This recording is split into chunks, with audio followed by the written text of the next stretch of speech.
네, 여러분 안녕하세요. 보스턴 스마트치과 의원 김종혁 원장입니다.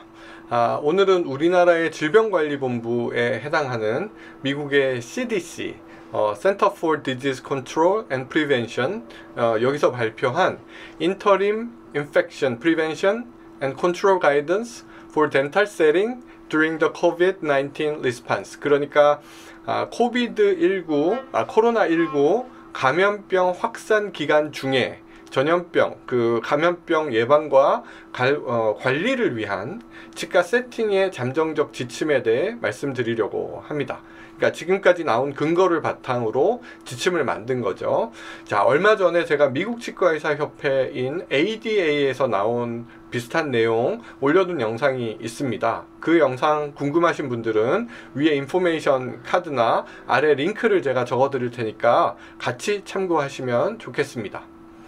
자, 미국과 우리나라의 사정이 다르기는 합니다. 그래도 어떤 내용이 있는지 필요한 부분들 같이 번역하면서 살펴보면 이런 시기에 치과 치료가 예정되어 있거나 또 치료 중이신 분들에게 도움이 될 것 같아서 급하게 이 영상을 찍고 있습니다. 자, 제가 본 자료를 더 자세히 보고 싶은 분들은 제가 아래에 링크를 적어 드리겠습니다. 그 링크를 따라가셔서 참고하시면 되겠습니다. 자, 미국의 경우에는 코로나19가 본격적으로 문제가 된 시점에 치과의 응급 환자를 제외한 통상적인 치과 치료를 하지 말도록 그렇게 했습니다. 또 유럽 여러 나라들도 마찬가지이고요. 자, 우리나라와 사정이 많이 다르죠. 자, 우리나라 경우에는 적극적으로 검사하고 또 확진되면 그 확진된 환자들의 동선을 공개하고 또 이제 접촉한 사람들을 격리하고 그 격리하는 걸 권고하고 또 그 접촉한 사람들을 검사하고 이런 일들이 이루어졌지만 미국이나 유럽의 경우에는 그런 조치가 상대적으로 부족했기 때문에 국민들의 외출 자체를 아예 집 밖에 못 나가도록 외출을 제한하는 것 같은 우리보다 훨씬 더 생활을 제한한 것으로 알고 있습니다. 그래서 치과 치료도 제한한 것으로 알고 있고요.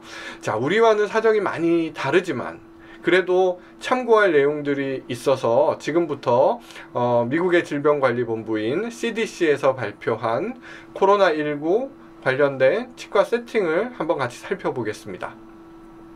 자, 먼저 치과 세팅에 대해서 특별히 규정해야 돼야 하는 이유에 대해서 그 중요한 점 4가지를 말하고 있습니다. 자, 치과 환경은 추가적인 감염 관리를 유지하기 위해서는 고유한 특성을 가지고 있다고 했습니다.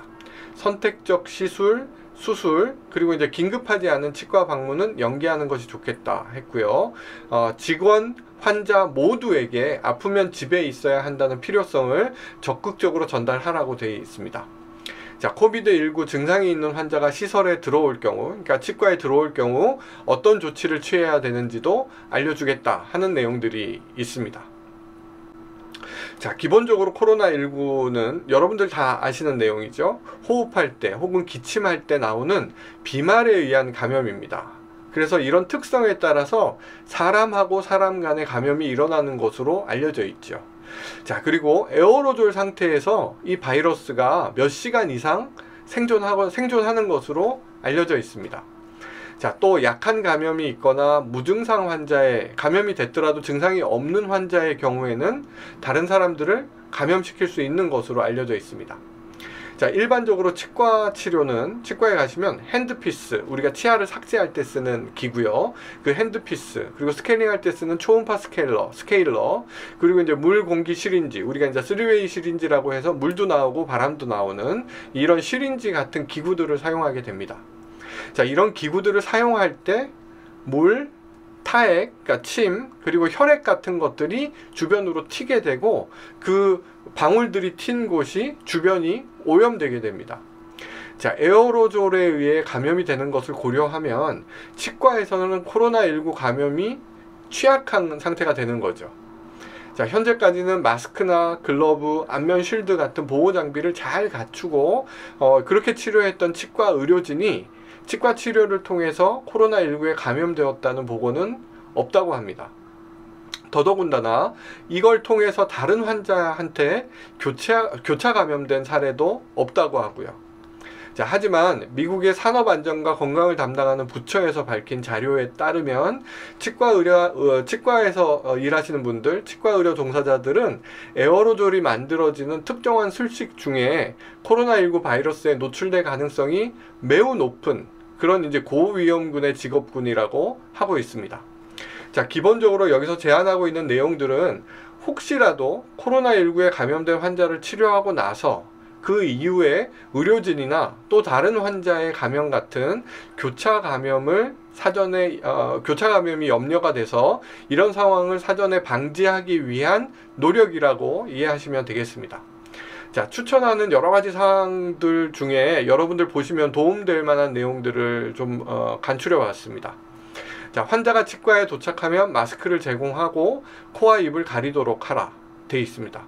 우리나라 같은 경우는 환자들이 치과에 오실 때 마스크를 쓰고 오시겠죠. 그래서 대기실에서 대기할 때도 마스크를 계속 쓰고 계시는 것이 좋겠습니다. 자, 핸드피스 같은 거를 핸드피스를 사용하는 것 같이 에어로졸이 만들어지는 치료는 가능한 피하되, 그래도 꼭 해야 된다면 대용량의 흡인기구를 사용해서 여기저기 이렇게 에어로졸이 흩어지지 않도록 하는 노력이 필요하다고 했습니다. 자, 치과 의료진의 경우는 사용 가능한 가장 높은 수준의 개인 보호 장비를 사용하라고 되어 있고요. 뭐 예를 들면 안면 실드, 그리고 뭐 비닐 가운, 일회용 가운, 뭐 이런 것들을 포함해야겠죠. 마스크랑 글러브는 당연하고요. 자, 만약 마스크와 얼굴을 가릴 수 있는 보호 장비가 없으면 환자를 보지 말고 환자를 다른 병원으로 보내라고 되어 있습니다. 미국에서 그렇다는 말씀이시죠. 자, 요즘 치과에 가시면 대기실에서도 마스크 쓰고 있게 하고요. 또 병원 출입할 때 여행력 같은 어디 외국에 다녀오신 적이 있는지, 혹은 뭐 집단으로 발병이 많이 된 곳, 그 코로나19가 많이 발병된 곳을 다녀오셨는지 이런 것들을 여쭤보는 문진표를 작성하게 합니다. 그리고 이제 체온도 측정도 하고 손도 닦게, 손소독도 알코올로 하게 하고 여러 가지 예방 조치들을 취하고 계실 겁니다. 자, 그리고 치과의사 선생님들, 그 치과 위생사 선생님들, 그 치과에서 일하시는 분들이 전과 다르게, 몇 달 전과 다르게 특별한 가운을 입는다거나 얼굴에 마스크는 물론이고요, 안면 실드 같은 것들을 하고 또 일하고 계실 겁니다. 이런 모든 노력이 코로나19 같은 이런 감염병을 이겨내기 위한 노력이라 이해해 주시면 될 것 같습니다. 자, 여러모로 조심스러운 상황이죠. 하지만 마냥 치과 치료를 미루기도 어렵습니다. 그리고 어디에 계시든 다들 손 씻기, 그리고 기침 예절 같은 개인위생에 필요한 내용들 잘 지키시고 건강 유지하시기 바랍니다. 자, 오늘 여기까지 하도록 하겠습니다. 이상 영상 도움 되셨다면 좋아요 부탁드리고요. 그리고 주로 치과 관련 영상 올리고 있는 제 채널 구독도 부탁드리겠습니다.